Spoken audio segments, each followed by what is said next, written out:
ডুবতে চলেছে মোদির ভারত। আতঙ্কে স্বর্ণ কিনতে মানা, পেট্রোল ডিজেল সাশ্রয় সহ নানা অদ্ভুত নির্দেশ দিলেন ভারতের এই প্রধানমন্ত্রী। কিন্তু কেন? একসময় যে ভারত বিশ্বগুরু হওয়ার স্বপ্ন দেখত এবং $5 ট্রিলিয়ন অর্থনীতির গালভরা গল্প শোনাতো, সেই দেশের অর্থনীতি আজ এতটাই খাদের কিনারায় যে খোদ প্রধানমন্ত্রীকে নাগরিকদের দৈনন্দিন অভ্যাসে লাগাম টানার মরিয়া আর্জি জানাতে হচ্ছে। বৈদেশিক মুদ্রার চরম সংকটে পড়ে আজ আক্ষরিক অর্থেই দিশেহারা মোদি সরকার।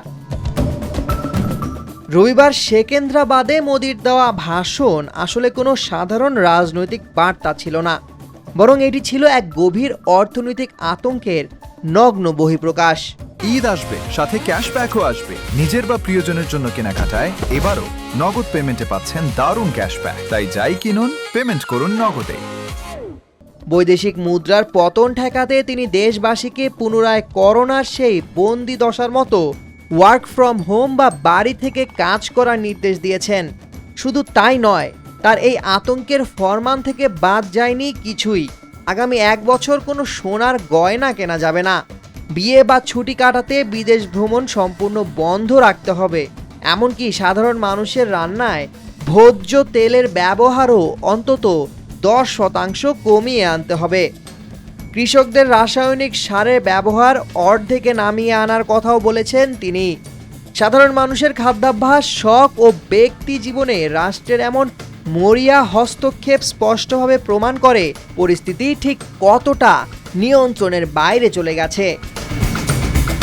মোদি সরকার নিজেদের এই চরম গাফিলতি ও অর্থনৈতিক ব্যর্থতার দায় এড়াতে করোনা, ইউক্রেন যুদ্ধ এবং সাম্প্রতিক পশ্চিম এশিয়ার সংঘাতকে ঢাল হিসেবে ব্যবহার করছে। পেট্রোল, ডিজেল, গ্যাস, ভোজ্য তেল বা রাসায়নিক সারের মতো নিত্য প্রয়োজনীয় পণ্যের বিপুল আমদানি নির্ভরতা আজ ভারতের অর্থনীতিকে রীতিমতো পঙ্গু করে দিয়েছে। তামার মতো সম্পদ যা একসময় ভারত স্বপর্দে রপ্তানি করত, তা আজ বিদেশ থেকে চড়া দামে কিনতে হচ্ছে। আর এর দায় নিজেদের সরকারের কাঁধে না দিয়ে মোদি অত্যন্ত কৌশলে দুষছেন দেশের শ্রমিক সংগঠনগুলোর ধর্মঘট সংস্কৃতিকে। দেশভক্তির আবেগী মোড়কে ভারতের এই প্রধানমন্ত্রী আসলে তার সরকারকে দীর্ঘমেয়াদী অর্থনৈতিক পরিকল্পনার চরম ব্যর্থতাকেই ঢাকার চেষ্টা করছেন। যে সরকার বছরের পর বছর ধরে ভারতকে আত্মনির্ভর করার স্লোগান দিয়েছে, তারা আজ সংকটের মুখে নাগরিকদের কম তেল খেতে আর ঘরে বসে থাকতে বলছে। প্রশ্ন উঠছে, আমদানি নির্ভরতা কমানোর কোনো কার্যকর কৌশল না নিয়ে কেবল জনতার ত্যাগের উপর ভর করে কি এই ডুবন্ত অর্থনীতিকে আর বেশি দিন ভাসিয়ে রাখতে পারবেন নরেন্দ্র মোদি? সামিউল জয়, 21 টেলিভিশন।